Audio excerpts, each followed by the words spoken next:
Na sequência, nós falamos sobre alguns aspectos que envolviam também a vida adulta, no que tange às questões sexuais e de reprodução.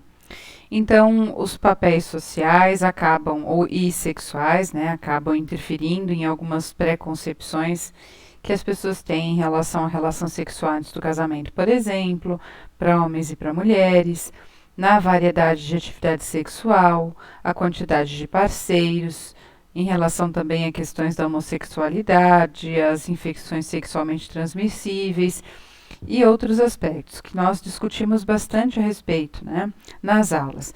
Nesse conteúdo aqui, o que vale a pena lembrar, né, o que é importante? Primeiro, as questões que envolvem a saúde feminina. E podem, primeiro, né, a gente começou a falar sobre os transtornos menstruais. Então, a que já é mais comum, a normal, a TPM, ou a síndrome de tensão pré-menstrual, que interfere, né, em aspectos relacionados ao desconforto físico e emocional ou de humor da mulher. Ou seja, os sintomas podem incluir fadiga, cansaço, né, dores de cabeça, inchaço, sensibilidade nos seios, nas mãos e pés, distensão abdominal, náusea, cólica, constipação, aumento do apetite, ganho de peso naquele período da TPM, ansiedade, depressão, irritabilidade, mudanças de humor, choro e dificuldade para se concentrar. Muitos desses aspectos são mencionados por mulheres, inclusive em consultório. Então, é bem interessante o trabalho em parceria quando você trabalha em clínica com médicos. Como, por exemplo, no caso do SUS, eu trabalho sempre em parceria com os médicos ginecologistas. Por quê? Muitas mulheres, e muitas vezes tem a ver com a idade, mencionam sintomas semelhantes, especialmente relacionados à mudança corporal e dores, né? Dor de cabeça, cansaço, distensão abdominal e também irritabilidade, mudança de humor e outras dificuldades emocionais. E muitas vezes o uso de anticoncepcional, até por conta das questões hormonais, de algumas pílulas anticoncepcionais, elas acabam amenizando alguns desses sintomas. Além disso, também se aconselha, por mais que algumas mulheres não gostem, a fazer atividade física nesse período, porque é muito interessante para diminuir alguns desses sintomas. E claro que isso vai interferir em questões relacionadas à rotina da mulher. E, portanto, essas são questões que envolvem também a psicologia nesse sentido, do cuidado, a questão empática e também como se tratar, como se cuidar as mudanças comportamentais, emocionais, físicas relacionadas a esse momento da mulher. Além disso, falamos também sobre a dismenorreia, que não é a TPM, mas sim a menstruação, o processo, né, de menstruação bastante doloroso, ou seja, durante aquele período da menstruação, que varia para algumas mulheres entre 3 e 7 dias, entre 3 e uma semana, mais ou menos, isso vai depender de cada mulher, mas algumas têm uma menstruação bastante dolorosa, com cólicas muito fortes. Eu até mencionei em aula que algumas chegam até a desmaiar por causa disso. Aí, mais uma vez, o que é interessante é esse trabalho muito próximo às clínicas, né? Nesse caso, ginecológica, porque essa mulher vai precisar de um acompanhamento, de fazer uso de medicação. Hoje nós temos uma série de medicações que amenizam os sintomas tanto da TPM quanto especificamente da dismenorreia, que podem trazer muito mais conforto para a mulher durante aquele período. Também falamos sobre questões relacionadas à fertilidade e infertilidade. Já tínhamos estudado, né, que a mulher ela começa a declinar em relação ao seu período fértil a partir dos 25 a 30 anos. Então, a partir já da terceira década, a partir dos 30 anos, esse declínio ele começa a ficar bastante acentuado.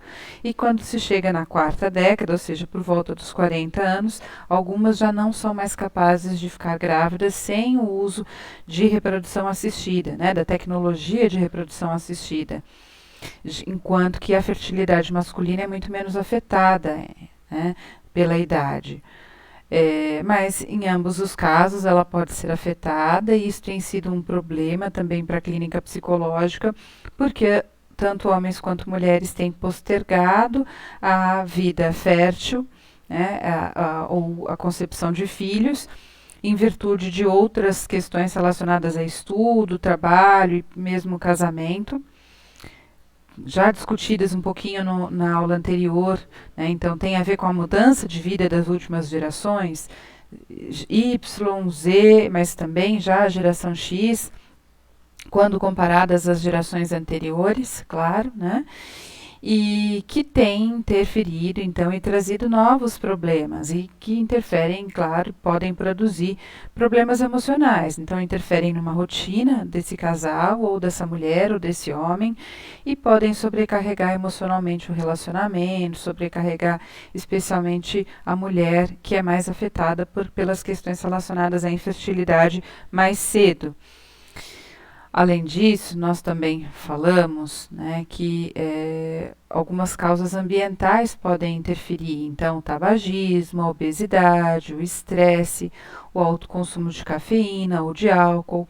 Então, essas questões são possíveis de serem tratadas quando combinadas às clínicas médica e psicológica.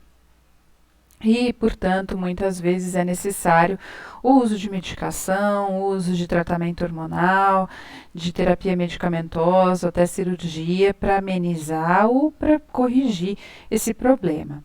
Além das questões relacionadas à infertilidade, não está aqui no material, mas nós falamos sobre a questão de cuidados relacionados à vida fértil, das políticas no que tange ao SUS, relacionadas à reprodução, mas ao mesmo tempo a possibilidade da mulher de fazer cirurgias para não ter mais filhos, né?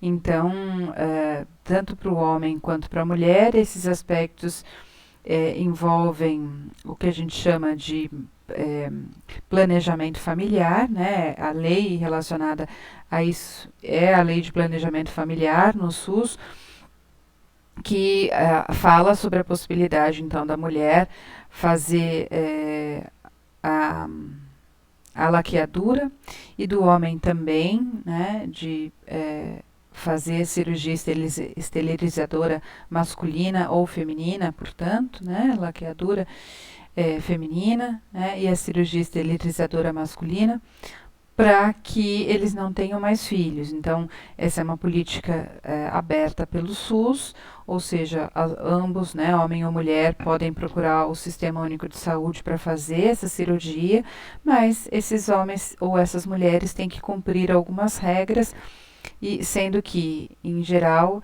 elas preconizam que tem que ser a partir da concepção do segundo filho, ou seja, né, esse homem ou essa mulher tem que ter já 2 filhos, né, vivos e nascidos vivos, para que eles se elejam como candidatos a fazer a cirurgia esterilizadora, tem que ser maior de idade, claro, também, né, e não sofrer de outros problemas de saúde para se candidatarem ao processo de esterilização definitiva, né? Falamos sobre questões também que permeiam a vida adulta, outros tantos aspectos que permeiam a vida adulta. E discutimos em sala, então, a questão da obesidade, a questão dos hábitos da vida adulta, enfim, que eu não vou repetir, mas quem quiser se aprofundar pode rever os vídeos das aulas. Eu vou fazer essa primeira parte para poder subir o vídeo e já faço uma segunda parte, então.